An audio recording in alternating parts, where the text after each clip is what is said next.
Hi, everyone. I'm David Pepos, the writer of Spencer and Locke and Going to the Chapel over at Action Lab. And welcome to your Ringo Awards pre-show coverage. I'm excited to kick off today's festivities with Erica Schultz and Chris Campano, who have a number of Ringo Award nominations between the two of them. Welcome aboard, you guys. Congratulations on your nominations. How are you guys feeling today? Thank you. Thank you. What's up? So yeah, I was going to say, so Erica, I know you're involved in a number of nominations, Best Writer, Best Series for Forgotten Home. Some of your collaborators, Natasha Altarisi, Marika Cresta, Cardinal Ray, also nominated, and also in Best Anthology for Strange Tales. Chris, you're nominated for Best Artist or Penciler, as well as Best Original Graphic Novel for The Adventures of Parker Reef. So yeah, first off, how are you guys feeling with these nominations? You go first, Chris. I think it's I don't know, it's kind of incredible. It just feels good to I promised I wouldn't say this, but it feels good to be acknowledged in the industry. It's a lot of drawing and writing when nobody's paying attention, and then all of a sudden people pay attention. And although you say you do it for the love of it, I'd be lying if I said it wasn't nice to know that people were paying attention a little bit. Feels good. Erica, what about you? How are you feeling? Especially, I feel like you're kind of like Thanosing it with like all the infinity gems of the nominations. How does that feel to be sweeping the nominations so far? I think it's, it, like Chris says, we're in comics because we love it, and being acknowledged is a big deal. It also gives me a little street cred with my students at the Kubert School. So I'm not like just the writing teacher. Now it's like, oh, she's the writing teacher and she's got a couple nominations. So it's like, yeah, now you really have to listen to me. So for those who aren't familiar with the books that are being nominated, Erica, can you tell us a little bit about Forgotten Home? And then Chris, can you tell us a little bit about The Adventures of Parker Reef? Forgotten Home is urban fantasy story that is Comixology Originals, and it takes place, it starts out in Montana, and there is a sheriff's deputy named Lorraine Adelet who is investigating a series of child kidnappings. Usually kids around between 10 and 12 are getting kidnapped, and there's no real pattern to it. But we learn that Lorraine actually comes from another world. She's not human. And she goes to the crime scenes and uses her abilities, her magic, and realizes that people from her old world are kidnapping these kids. So she has to go back home and try and get these kids back. And she didn't exactly leave on the best of terms. Wow, that sounds really awesome. Chris, what about you? Can you tell us what's The Adventures of Parker Reef about? Okay. So Adventures of Parker Reef is a story about a mother and son who pass away, and the son 14 years later wants to understand why the father didn't come with them. So his adventure is to go from where they are and try to make it back to where, the land of the living, to ask his father that question. Awesome. Yeah, it's like this adventure through the realm of forgotten souls and the nothing, and it's this whole big thing to get back. It's about family. This has been very an unprecedented year as far as the comics industry, as well as really kind of the world at large is concerned. And you can see just for the fact that we're doing this event virtually as opposed to being in Baltimore. How have you guys been coping the last 7 months? How have you guys had to pivot as far as getting as far as your work and getting awareness around your work, especially in a world when we're all still sitting at home? I gained about 12 pounds. And that's how the word got out there. Yeah. And that's no, I mean, I'm lucky in the sense that, I was used to working from home on a lot of projects, but the conventions being in person really do help getting your work out there and meeting new fans and getting a larger fan base. So even though things are virtual and still accessible for people, it is a little difficult. I think it's more difficult now to, when you're at a convention, you can call somebody over to your table and talk to them and show them your work. I think it's a little more difficult just being online, because if someone's not already your follower, or they don't see it through like somebody retweeting, then they're not going to know that this is, out there. Right. Chris, how about you? How have you been handling things the last 7 months? Well, for me, I mean, even though I have, some credits with IDW or Dynamite and stuff like that, I'm really, the industry probably knows me, and I think of myself as an indie artist. So for me, the road and the shows and the hustle of the shows is kind of where I build my fan base and my audience, and where I make my money for the most part.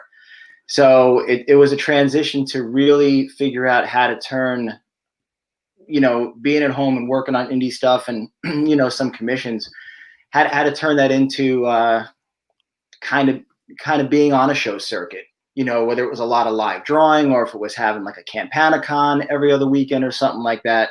It was like, it's, I won't say that I don't like being home, because I love being home and not being on the road as much, but I really miss just the interaction, just the feel of being in a room with a lot of people who are, we're into the same stuff and nothing else matters. And we're just kind of, we're digging on the art and comics and all that and all those kinds of things. I guess social media has been the only way that we've really been able to reach out and try to make the hustle still work. I feel like everybody's got a different answer to this question, but where do you see the future of comics, especially sort of as far as 2021 and 2022 are concerned? How do you see it post-pandemic? I think comics are due for a big revival as far as kids and everybody getting back into it. I really think what we're learning a lot about ourselves with this pandemic is we might need less than we thought we needed, as far as like electronics and all these other things. We might just need people and really good stories and things to keep us going, and those connections that can happen, and that love of really good writing and really good art and things around us that we can enjoy when we don't have the ability to enjoy a lot of other outside stimuli. It could just be a really good book, and I think that creators, although we took a big hit like everybody else did, I think creators create. No matter what, we could be depressed. I mean, ParkGrief came out of the loss of my girlfriend and my son, so we create no matter what it is. And I think some of the best work you're going to see is going to come out of creators during this pandemic. And I think that'll bring people back. And I think people want things, want new things. I think it's going to get bigger. I think it'll be no longer, oh, that was a comic, I thought it was just a movie. I think it's going to be, you're going to see a lot of love for comics. Erica, what about you? No, I 100% agree what he's saying. This idea of like going back to, the core of a good story. There's a lot of like flash, and a lot of, well, nothing against the man, but what I like to say is like Michael Bay film, with just like explosions everywhere kind of thing, popcorn film kind of thing. There's a lot of stories out there, and that's fine. Like that is what it is. But I think coming back to a simple, solid core story that has characters that the audience can really gravitate toward, can really root for, can really feel a connection to. I think that's important. And like Chris said, going back to sort of like this idea of we don't need as much as we thought we did. We can survive on, I'm not going to say the bare minimum, but we can survive on a lot less than we had. And this is a big lesson, I think, for everybody. Yeah. And I think that, creators, we are going to find a way out of it. We'll find a way, because we're going to focus our energy into making new stories, into telling new, whether it's with characters that we've already written about or somebody else, but making new stories and making new inroads, because that's what we do to survive, Lightning round before I have to switch to our next guests.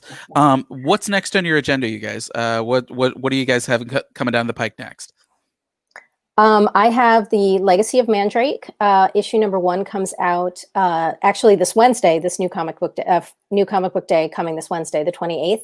And the 0 issue is already up on Comixology, and it is for free. So you can read Legacy of Mandrake for free, 0 issue. Nice. Chris, what about you? I've got Parker 2, which is behind me. Nice.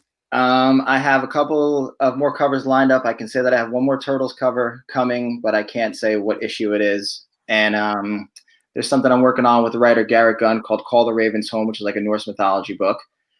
And the hustle. You never know what next email is going to be. Yeah. You know? Well, Erica, Chris, thank you guys so much for spending some time with me at the Ringo's pre-show today. We've got Ryland Grant in the background, so let's bring him up. Ryland, buddy, how you doing? Howdy. How you doing, Good morning. I know it's bright and early for the both of us. Yeah, still getting up to speed. The my 4-year-old had me up at about 6 a.m., so I'm running at half speed still. I feel it. Ryland, you've got a lot going on right now. Not only are you involved with 4 different Ringo Award nominations, Best Series for Benjax, as well as Best Cover Artist, Best Colorist, and Best Letter for your team on Benjax, but you're also in the middle of a Kickstarter for the Peacekeepers. So yeah, first off, how are you feeling having so much going on for you at once? It's being busy is good, particularly now, idle hands and all that. It just amounts to a lot of opportunity, and it's all good news. People are digging the Kickstarter, I mean, how do you take issue with 4 Ringo nominations? Yeah. So for those who aren't familiar with the series, tell us a little bit about Benjax and tell us a little bit about the Peacekeepers. Yeah, well, Benjax is, God, it can easily be described as kind of Death Wish with a superhero. You have a disgraced former superhero, kind of a hard-nosed Batman type, who finds out he has terminal cancer caused by using his powers. The irony of the situation is, in his mind, is that defending what he has deemed an ungrateful and unworthy city is now literally killing him. And so he takes a long look at his legacy. He's got 3 months to live. The city is still a cesspool. He decides he ain't going out like that. And he decides he's going to use kind of every last breath he has to kind of purge the city of villains before he dies. It's a two-hander. What's going on at the same time is that kind of the Robin to his Batman is kind of this guy who became the point and wink superhero ideal, once he was kind of moved out of the way. And this protege is now charged with bringing his old mentor in. The problem is he's not remotely up to it. And so over the course of the series, he kind of has to, become a man, become an actual hero. And it's a badass ride, man. I mean, every issue is a punch in the face, a punch in the gut, a punch, wherever else hurts. I just let loose on it, embraced all sorts of, crazy, different points of view, unreliable narrators, experimental elements. The second issue is told from the point of view of a man who hasn't slept in 7 days, and he's being driven mad by it. And so reality's kind of starting to bend around him. You don't know what's real and what isn't. It's fun. Yeah. I definitely know that feeling about a reality bending all around us for lack of sleep. So it's one of those things. You even list yourself in your books as a director / writer, and I know that you are very hands-on as far as assembling your teams, and the fact that your entire Benjax team has been nominated for Ringo Awards this year. How does that make you feel? How did you kind of connect with these with your team, and how do you feel knowing that they've all been nominated for the big awards tonight? It was a huge deal, and yeah. So last year my book Aberrant, my last book Aberrant, was nominated for 2 Ringos, and then we won another one. We won Best Villain. And then we were nominated for Best Single Issue and Best Writer. And the Best Single Issue, Best Writer, a lot of people were like, "Oh, you're nominated. But I had this great team who, obviously they had a lot to do with the best single issue nomination and the Best Villain nomination. And then, of course, making me look good as a writer. But I felt like they didn't get the praise that they deserved the last go round. Sure. And that bothered me. And so my mission this go round was to make sure that they got, their due. And it's well deserved. I mean, the art is just gorgeous. and they carried me on their backs with this one. And so yeah, it's Fabio Alves and Edson Ferreira, who are this amazing Brazilian team who will be drawing Marvel books in a couple of years. And HDE, who was a letterer in the UK, who he letters all my books. He lettered Aberrant, and I have about 4 other titles in the pipe. And he's lettered all of those. He's lettered the Peacekeepers, which is on Kickstarter now. So, this has been a crazy year, both in terms of the comics industry and kind of the world around us. And I wanted to ask, normally we'd be doing this show in Baltimore. We'd be hanging out over there. The fact is that we're all kind of staying put at home. How have you kind of changed the way that you do business this year? How have you had to pivot in the fact that there's no comics conventions and that the industry itself has kind of contracted a little bit? Yeah, well, it's been felt by me doubly because my day job is I write movies and TV shows, big action movies that Erica's so fond of, so my business, both of these businesses, my comics business and my movie TV business, has pivoted like crazy. I mean, it's I am on a Zoom meeting, I don't know, probably for half the day now, a producer, a writer. And the thing is, the odd thing is that it has kind of put a lot of time back into my day because LA is this massive place and the traffic is horrendous. And so normally I'd have to go, to a film meeting and I would spend an hour in the car each way. Now I just kind of, I step away from my daughter for a minute. I fire up Zoom. I knock the meeting out. In terms of the comic stuff, we have all found ways to cope. I mean, I desperately miss cons and I desperately miss the interaction, but, there are great online cons. The guys doing this con did a couple of cons called the Mainframe Comic Con that were just stellar. And, I helped wherever I could organizing them. And so there have been, those sort of approximations. David Avallone and I started doing a podcast called The Writer's Block that we're actually doing later today at 5 p.m. on this feed, 5 p.m. Eastern. The thing that we missed more than anything about the con experience was sort of the after party. They call it bar con or whatever, where you work the floor the whole day, and then we creators would kind of get together afterwards, go across the street, and kind of shoot the shit at a bar. And so our podcast is, it's about an hour of creators just kind of sitting around, and it sort of starts out with us talking about the state of the business and what's going on, but then it usually ends up degenerating to us arguing about old Star Trek episodes. And so we're doing that later today with you, of course, and with Stan Sakai, who's like a personal hero of mine, and Troy Little, and a few other people are going to pop in. So it's going to be good. No, I'm very excited for doing that later today. So thank you for inviting me, because also a huge Stan Sakai fan, and I'm a little bit of a Ryland Grant and David Avallone fan myself. I guess what's next for you? I mean, what do you have coming down the pike? I know you've got a Kickstarter running, the Peacekeepers. Do you want to talk a little bit about that? Yeah, well, the first thing is the Peacekeepers, of course. That's on Kickstarter right now. You can go to Kickstarter and search the Peacekeepers. You can search my name, or you can go to bit.ly/Peacekeepers. And it's this story that I've wanted to write for 15 years, but kind of couldn't.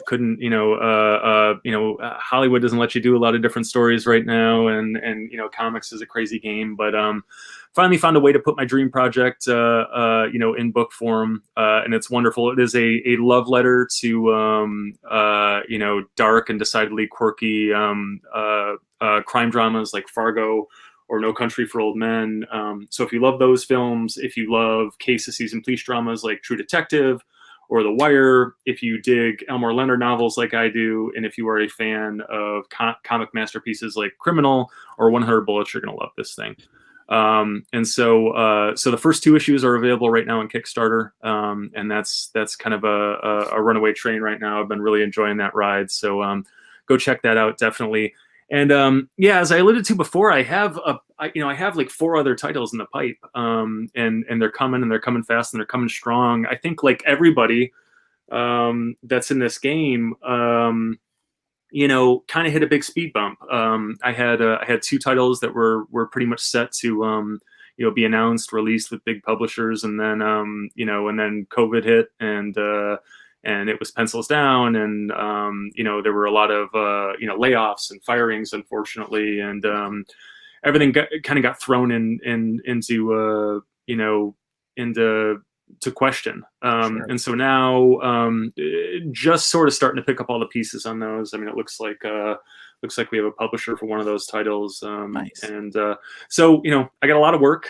And I think it's a lot of good work. The last 2 books were nominated at these Ringo Awards, and so yeah, if you're a publisher out there and you're looking for some hardworking folks, give us a call. We got some good material for you. Where do you see the industry going next post pandemic?